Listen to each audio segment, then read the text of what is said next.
Hello, എല്ലാവർക്കും നമസ്കാരം. ഇന്ന് നമ്മൾ കാണാൻ പോകുന്നത് വളരെ കുറഞ്ഞ സമയം കൊണ്ട് തയ്യാറാക്കാൻ പറ്റുന്ന ഒരു മധുര വിഭവമാണ് പാൽ കേസരി. സാധാരണ കേസരിയിൽ നിന്നും വ്യത്യസ്തമായ രുചിയുള്ള ഒരു കേസരിയാണ് ഇത്.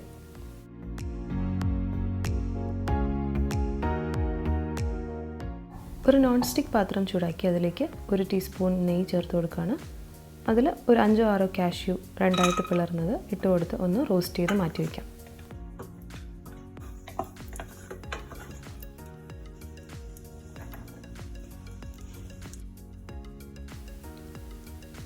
കാഷ്യൂ ഒക്കെ വറുത്ത് മാറ്റിയ ശേഷം അതേ പാത്രത്തിലേക്ക് നമുക്ക് 1 ടീസ്പൂൺ നെയ്യും കൂടെ ചേർത്ത് കൊടുത്ത് 1/2 കപ്പ് റവ ഇട്ട് ഒന്ന് റോസ്റ്റ് ചെയ്തെടുക്കാം. നന്നായിട്ട് വറുത്തെടുക്കേണ്ടതാണ്, എന്നാൽ കളർ മാറാൻ പാടില്ല. റവ നന്നായിട്ട് മൂത്ത് വരികയും വേണം, എന്നാൽ കളറും മാറാൻ പാടില്ല. ആ ഒരു പാകത്തിന് നിങ്ങൾ എടുത്ത് മാറ്റി വെക്കണം. ഇനി നമുക്ക് പാല് തിളപ്പിക്കാം. ഇതിനായിട്ട് ഞാനിവിടെ 2 കപ്പ് പാലാണ് എടുത്തിരിക്കുന്നത്. ഒന്ന് തിളയ്ക്കുന്നവരെ നമുക്ക് വെയിറ്റ് ചെയ്യാം. പാലിപ്പോൾ തിളച്ച് തുടങ്ങിയിട്ടുണ്ട്. ഇതിലേക്ക് നമുക്ക് വറുത്ത് വച്ചിരിക്കുന്ന റവ ചേർത്ത് കൊടുത്ത് നന്നായിട്ടൊന്ന് ഇളക്കാം.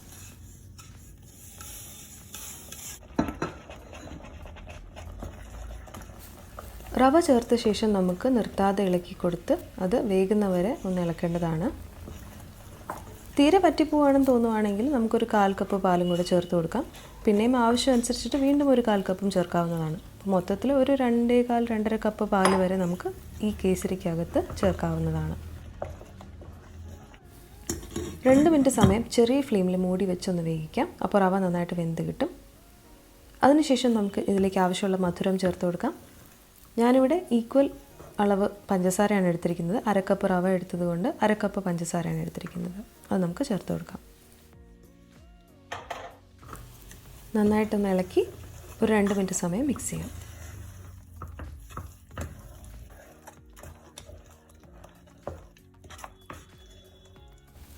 ആദ്യം നമ്മൾ 2 ടീസ്പൂൺ നെയ്യ് ചേർത്തിട്ടുണ്ടായിരുന്നു.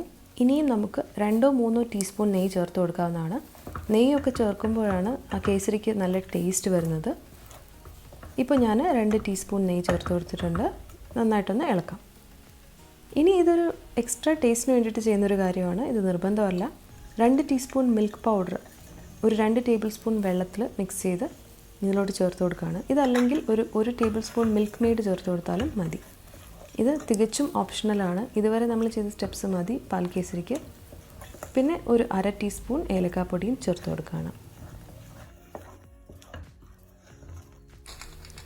നമുക്കിനി ഒരല്പം പച്ചക്കർപ്പൂരം ചേർത്ത് കൊടുക്കാം. ഇത് ഓപ്ഷണലാണ്, നിങ്ങളുടെ കയ്യിലുണ്ടെങ്കിൽ മാത്രം ചേർത്താൽ മതി. ഇത് ചില സൂപ്പർ മാർക്കറ്റ്സിലും പച്ചമരുന്ന് കടകളിലും നാട്ടുമരുന്ന് കടകളിലൊക്കെ വാങ്ങാൻ കിട്ടും. അപ്പോൾ ഇതാണ് പച്ചക്കർപ്പൂരം. നമ്മൾ കത്തിക്കാൻ ഉപയോഗിക്കുന്ന കർപ്പൂരമല്ല, ഇത് പാചകത്തിന് മാത്രം ഉപയോഗിക്കുന്നതാണ്. അതിൽ ഇതേ സൈസിലുള്ള വളരെ ചെറിയ ക്രിസ്റ്റൽസ് 3 ക്രിസ്റ്റൽസ് മാത്രമേ ഞാൻ ചേർക്കുന്നുള്ളൂ. അതിൽ കൂടുതൽ ചേർത്ത് കഴിഞ്ഞാൽ വല്ലാത്തൊരു ചുവയായിരിക്കും. അതിൻ്റെ ഒപ്പം തന്നെ ഒരു നുള്ളു ഉപ്പും കൂടെ ചേർത്ത് കൊടുക്കുകയാണ്. അപ്പോൾ ഈ ഉപ്പും പച്ചക്കർപ്പൂരവും ഒക്കെ ഒരു സ്വീറ്റിലോട്ട് നമ്മൾ ചേർക്കുമ്പോൾ അതിനൊരു പ്രത്യേക ടേസ്റ്റൊക്കെയാണ്. അപ്പോൾ നിങ്ങൾക്ക് താല്പര്യമുണ്ടെങ്കിൽ ചേർക്കുക. ഇനി നമുക്ക് വറുത്ത് വെച്ച കാഷ്യൂവും ചേർത്ത് നന്നായിട്ടൊന്ന് ഇളക്കി ഒന്ന് അടുപ്പ് ഓഫ് ചെയ്ത് എടുക്കാവുന്നതാണ്.